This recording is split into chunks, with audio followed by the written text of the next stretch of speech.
Hello, everybody. It's Professor Smith. Welcome to Urban and Metropolitan Politics for fall of 2021. What a crazy time we're living in, huh?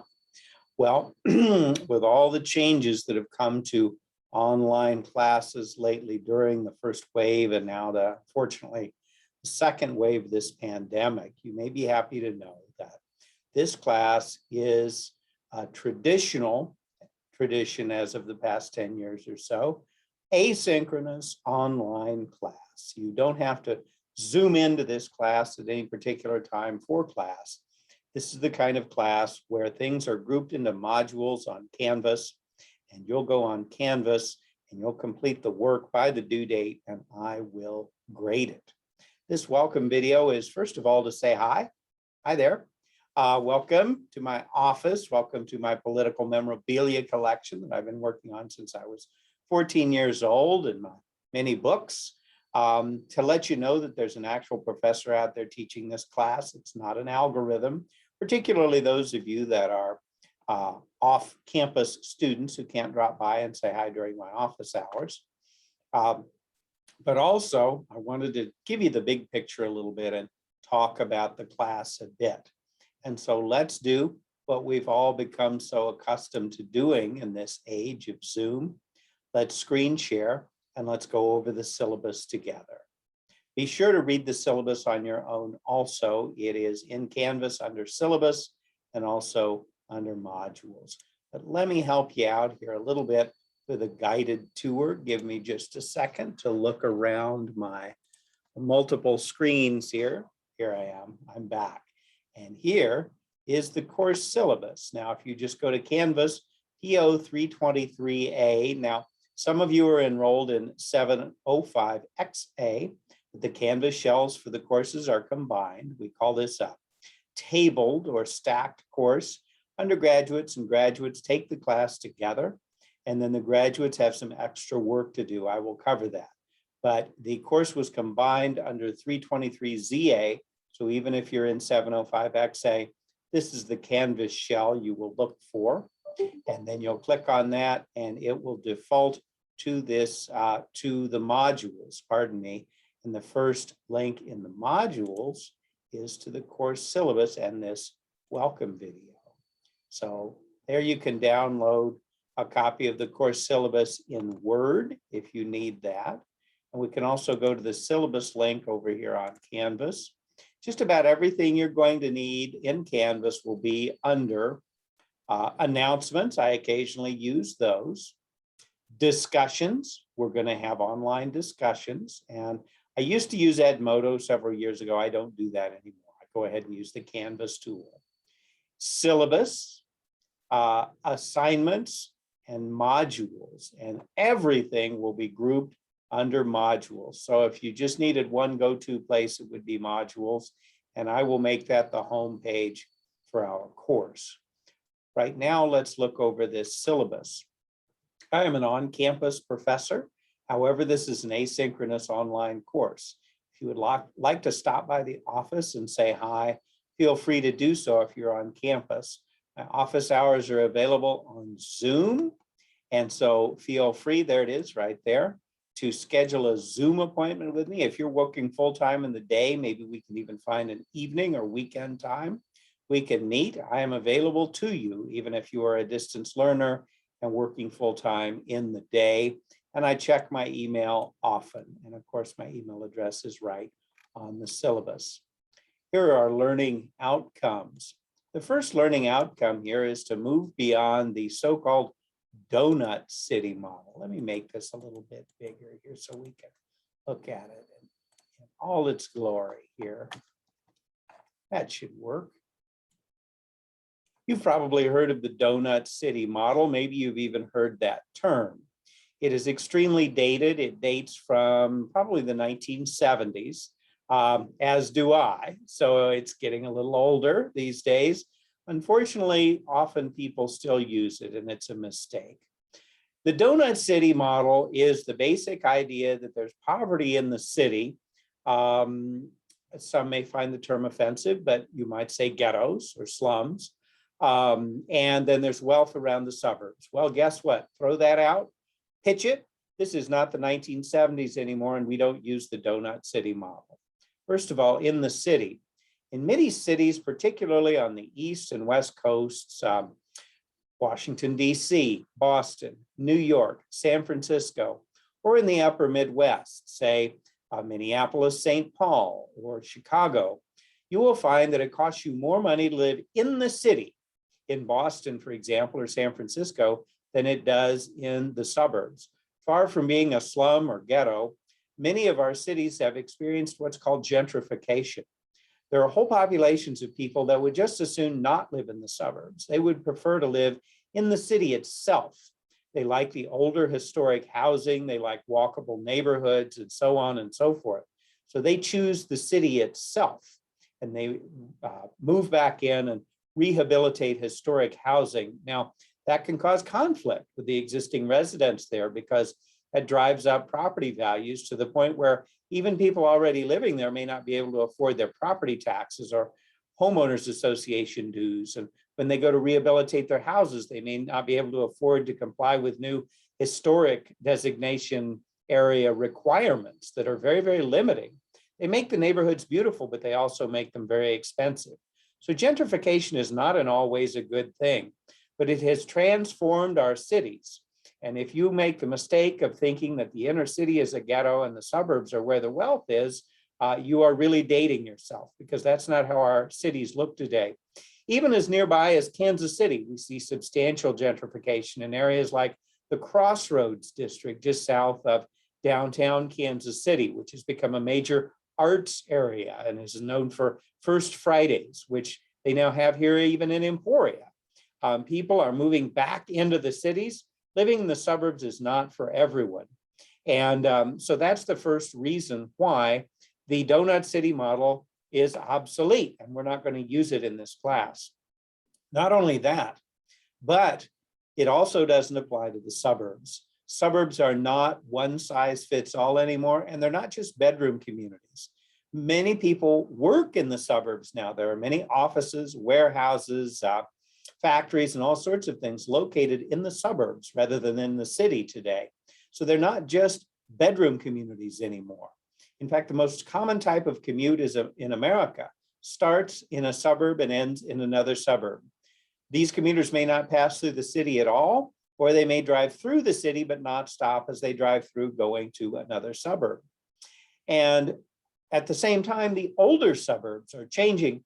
And many of the older suburbs now have characteristics in terms of who lives there, what the housing values are, what some of the benefits are, like housing that's a little bit more affordable because it's getting older, but also some of the struggles, for example, with the schools struggling with some of the student performance and some crime issues and so forth. We often see these in the older inner ring suburbs now, not just in the inner city. A good example of this is Ferguson, Missouri, where the protests that really launched the Black Lives Matter movement started. Ferguson is not a part of the city of St. Louis. It is a suburb, but it is an inner ring suburb with many characteristics similar to inner city areas. And so we have suburbs that are bedroom communities. We have suburbs that are inner ring suburbs that are aging and struggling a bit demographically in terms of poverty and wealth and things like that. And then we have suburbs that are self-contained units almost, with their own offices, their own sports stadiums, and so on and so forth, that are increasingly less dependent on the nearby central cities. And we can see all this right here in Kansas, for example, in Johnson County. Two of the largest cities in Kansas are Overland Park and Olathe, two suburbs of Kansas City, Missouri, but now two of the largest cities in the state in their own right. So we're just not going to use that donut city model anymore. It's obsolete. Here's our next course learning outcome. We're going to look at overlapping jurisdictions like cities, counties, and school districts, and how those shape the growth and decline. You know, some school districts, the boundaries are not the same as the city in which they're located. Some cities are independent and are not located in any county. Others are located in a county, and there can be pressure and tension between the city government and the county government. In some places like Indianapolis and Kansas City, Kansas, the city and the county government have merged into a single government. And that gets complicated. Oftentimes the school district where housing is located affects its value. So you may have housing across the street from other housing that has a completely different property value because of the school district in which it's located. We're going to talk about metropolitan-wide governing strategies, something advocated by one of our authors. We'll read Myron Orfield, who's also a Minnesota state legislator. Is it a good idea to plan the entire metropolitan area, the growth, where people work, where people play, where people live, instead of having a bunch of disconnected, separate communities, zoning out people that they think are undesirable and zoning in those that they want to live there? Maybe it would make more sense to manage traffic and the zoning for building housing and so on and so forth on a metropolitan area-wide basis, rather than a bunch of separated communities that oftentimes have rivalries with one another.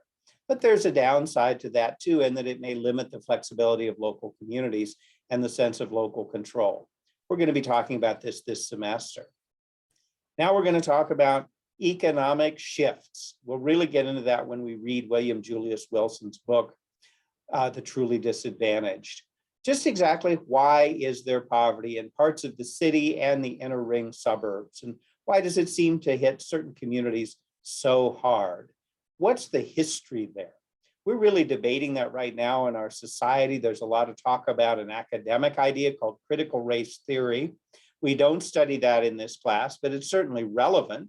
Does that explain what's going on, or should we look at it from a different perspective? Just exactly why do we have this concentrated poverty in certain parts of the city and also increasingly in the older suburbs as well? Where did it come from, and what are some different policy solutions in terms of what we might do about it? We're going to be talking about that. And then we're going to cap off the semester with creative class theory, a very controversial idea associated with an academic named Richard Florida, who's made a lot of money as a consultant promoting this idea. But it really has its critics too.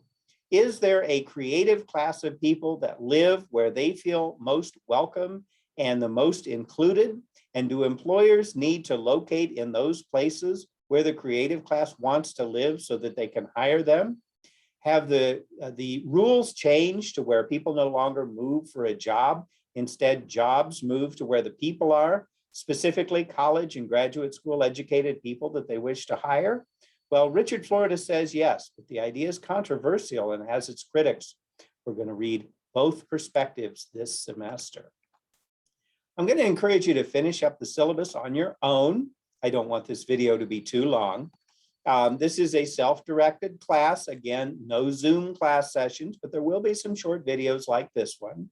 But you're on your own for keeping up with due dates and deadlines. Use your resources in Canvas, particularly modules, to make sure you're getting all your assignments done and done on time. There's the grading formula, pretty straightforward. You can look that over on your own. This class doesn't have any curves or anything like that, or extra credit. It's pretty straightforward, as are these policies listed on the syllabus, like academic dishonesty, non-discrimination, and such. We are, of course, going to be completely in compliance with ESU policies for all of those things. And I need you to read over the syllabus and familiarize yourself with that. If you want to learn more about me, proud graduate of the University of Missouri, author, co-author, or editor of 3 books and a 4th one on the way, well, you can read that over on your own time. But you didn't log on and read this video today to hear me talk about myself. So let's get on with it. Take a look at that basic needs statement on the syllabus too. It may apply to you. And feel free to take full advantage of those resources and also reach out to me or to other faculty and staff here at ESU if we can help. Be sure you take a look at that. There are 2 books required for purchase in this class. They are required. Myron Orfield, who I mentioned, American Metropolitics, The New Suburban Reality, William Julius Wilson's The Truly Disadvantaged. These books are a little bit older, and that means you can find an affordable used copy of each one. I have no problem with used copies. I believe that Wilson's book has a 2nd edition, but that's not important. This isn't a thing where you have to have the latest edition. Just get a copy of the book and have it on time to do the assignments. There will also be articles, videos, and websites posted on Canvas. Our class discussions will be online. We'll be on Canvas, and you will have due dates and postings to the discussion board that will be due at the same time that the other work for the module is due. Generally speaking, I like you to post at least 3 times on the class discussion board for full credit. And if possible, I also look for at least one of those posts to be a longer one that starts a new thread of discussion rather than just responding to other people. When you do respond, be sure to get into the substance. It's nice to say things like good job or that's great, but get into the substance. If you liked what a classmate is posting, tell them why, get specific. And if you're a graduate student, you'll also be leading one of those class discussions this semester. That's one of your additional requirements, the other being a different term paper assignment. Here's the schedule. We're going to start out with a video series called The Real Gangs of New York. It accompanied the movie, The Gangs of New York, which you may remember, made by, oh gosh, the name is escaping me now, but made by the same fellow that did The Godfather, if I remember correctly, and starring Daniel Day-Lewis. It was back in 2000 or 2001. Well, that movie had fictionalized elements, but this 4-part Discovery Channel series is all true. And it was posted on the Discovery Channel. Now it's on YouTube. If you want accessibility, just hit CC for the subtitles and take a look at that, and you'll have some quizzes and a discussion board to answer about that. Really interesting video that gives us a little bit of history of one of our country's great cities. There's also the Metropolitics book. This is all about how the poverty in central cities, wealth in the suburbs model is obsolete, the increasing struggle that we're seeing in the older suburbs in particular, and differentiation of the different suburbs, as well as how the city is changing with gentrification and other things compared to the old donut city model of the 70s. And then there's the Truly Disadvantaged. This is a classic. It is a little dated. The research was mostly done in the 1980s, but it is still extremely relevant. And it explains how these urban and now increasingly inner ring suburban ghettos came about, why the folks living there are struggling so much, and some public policy ideas that we might be able to do to help out. It really goes through the history and rigorous social science research behind that. Now, I don't want this video to be too long. I would point out that we are using quite a bit of modules here on Canvas. So if you go to the modules, you can see I'm going to post this welcome video and then the syllabus. There's another uncovering the real gangs of New York video, and I see I forgot something. Let me put that up right there because I'd hate to forget. Let's put a text header.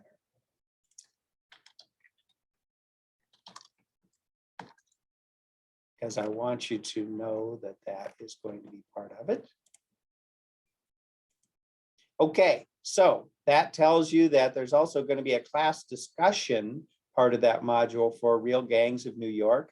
And that will be our first module. Check the syllabus for due dates, and then participate in the discussion, take the quizzes.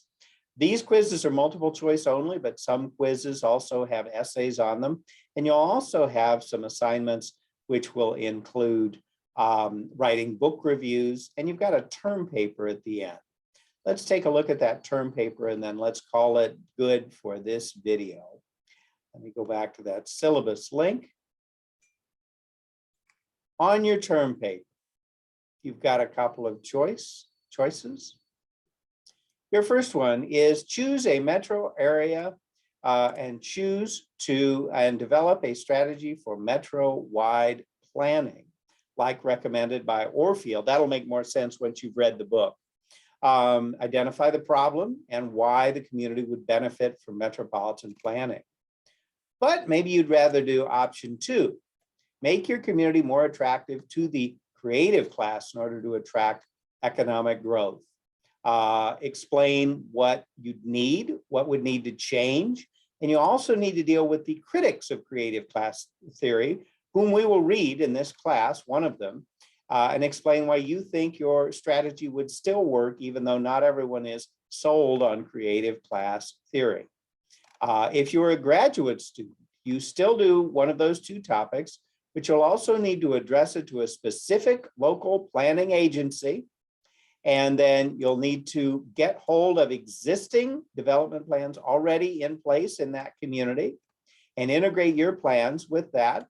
You'll need to identify the costs, and you'll need to identify ways of paying for it, whether it be grants, taxes, fees, and produce a report that you could present to the local planning agency. That's for graduate students only, the ones enrolled in PO 705. If you're an undergrad, you don't have to do that, but you still have to do this. And so there's plenty more I could say, but I think most of us are not huge fans of long class videos. Let's keep them short. And so I'm going to do that. I'll wrap it up. Start out with Gangs of New York, do the activities in the module, watch the videos, take the quizzes, and then participate in the discussion. And be aware that even though those are all multiple choice, there are also writing assignments in this course. Email me or contact me on the phone if you have any more questions. If you're on campus, stop by during office hours. And I look forward to this semester. Bye-bye.